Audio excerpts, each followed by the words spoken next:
more sense if you've already watched the first video. In the last video, I talked about getting ready to come to court and what might happen before the hearing, but we didn't look inside the courtroom. In this video, I'm going to focus on what might happen at the first court hearing, and I'm going to show you what the courtroom might look like.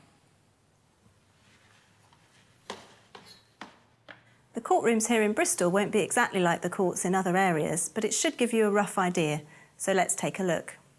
And before we go, don't forget to turn off your phone.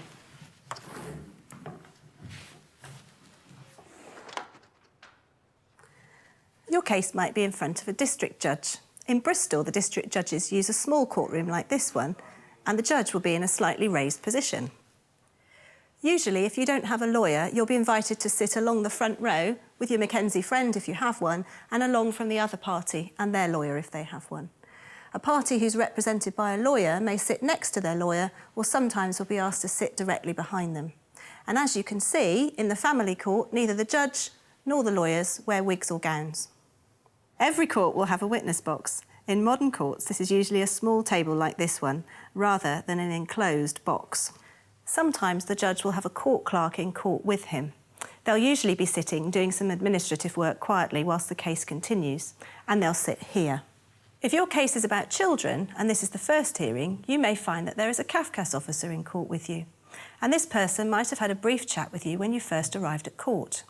They may try to help both of you to find an agreed way forwards before the hearing, or the judge may send you out to have a chat with them. Usually they'll see both of you separately. CAFCASS stands for Children and Families Court Advisory and Support Service. CAFCASS is an independent agency which provides guidance to the court in cases about children, and CAFCASS officers are trained social workers. Each court has a slightly different scheme, but it usually involves some contact from CAFCASS before the first hearing by telephone and at the first hearing. Shortly before or at the first hearing, the CAFCASS officer may give you a copy of a letter telling you what the results of their safeguarding inquiries have been and what they think should happen next.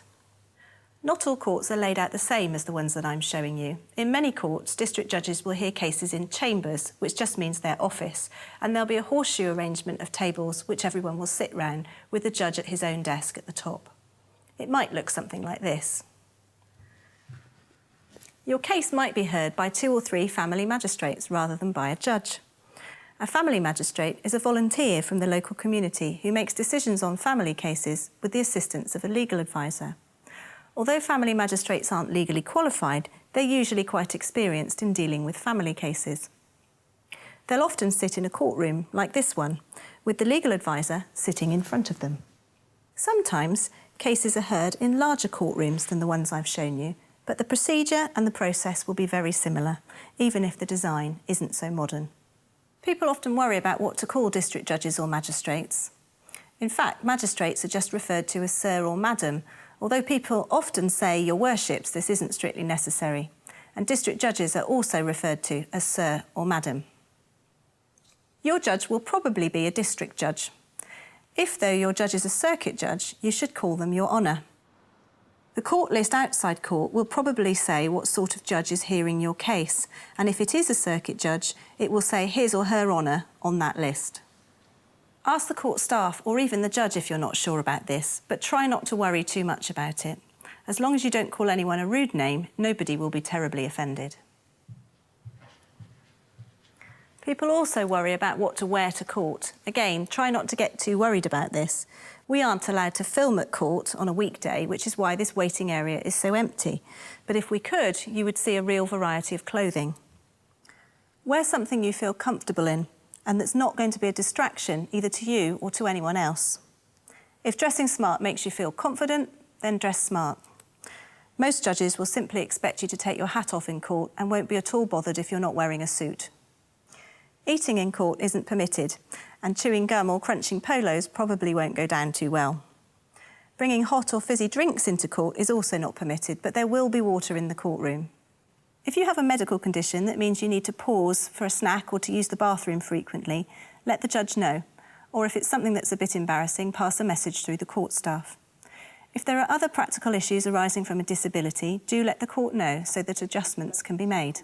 For example, if you have a hearing impairment, you may need to ask the court to switch on the hearing loop, or you may just need to position yourself in a particular location in the courtroom so that you can hear properly. You'll usually be expected to stand when the judge comes into the room and when he goes out, although he may be already sat down when you come into the courtroom. If your case is in front of a district judge or before the magistrates, you can usually sit down for the rest of the hearing. But if your case is in front of a more senior judge, you may be expected to stand while you're talking to the judge. If this is the case, though, you'll be told, and if you're at all unsure, just ask the judge. Let's look at what kind of hearing you're coming to.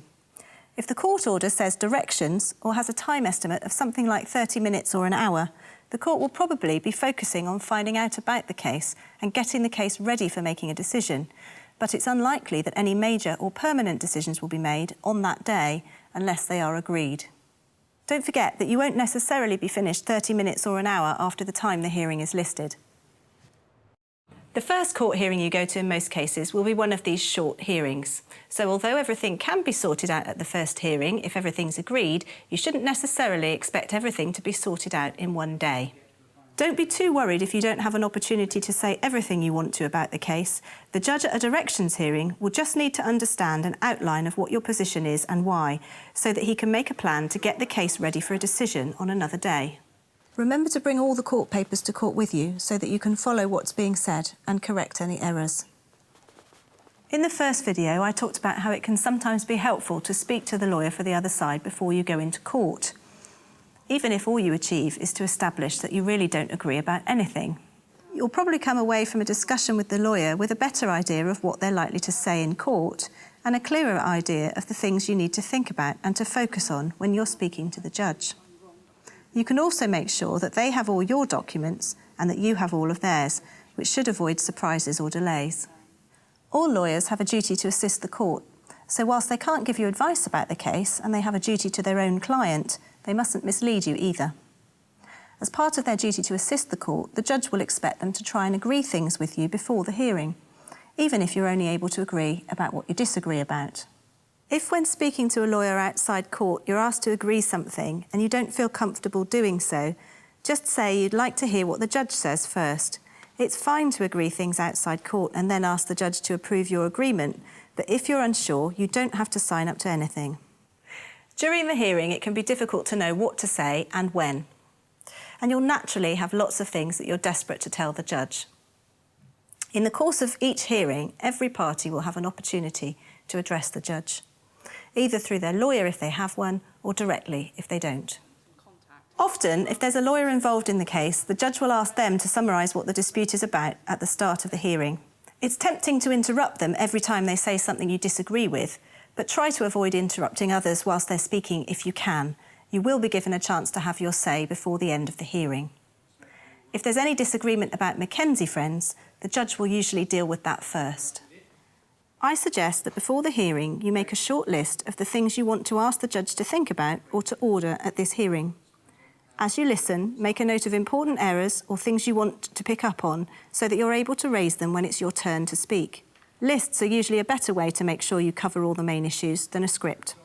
The judge should make sure that you aren't interrupted when it's your turn, although he might want to ask you some questions to make sure that the information you give him is the information that will actually help.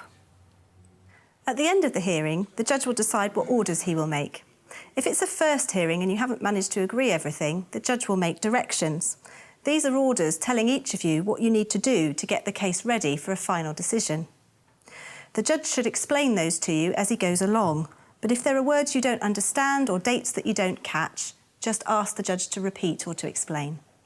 It's a good idea to take a note of the order as you go along, because you may not get a copy of it to take with you when you leave the hearing, and it can take a few days to come through in the post. You could ask your Mackenzie friend, if you have one, to take a note for you of the dates that you need to do things by and what it is you need to do, and then you can concentrate on the hearing. The judge may ask the lawyer involved in the case to write out a copy of the order before leaving court, and you may be asked to wait whilst this happens. Sometimes the judge will ask the lawyer to type a copy of the order and to send it into the court by email. The lawyer doing this is responsible for producing an order which matches what the judge said he wanted. If you aren't happy with the order the judge has made, it's tempting to try and make improvements to it by disputing the written version. but the judge will expect the order that the lawyer drafts to match what they've said. If you don't think it's an accurate record of the order the judge made, you should say so,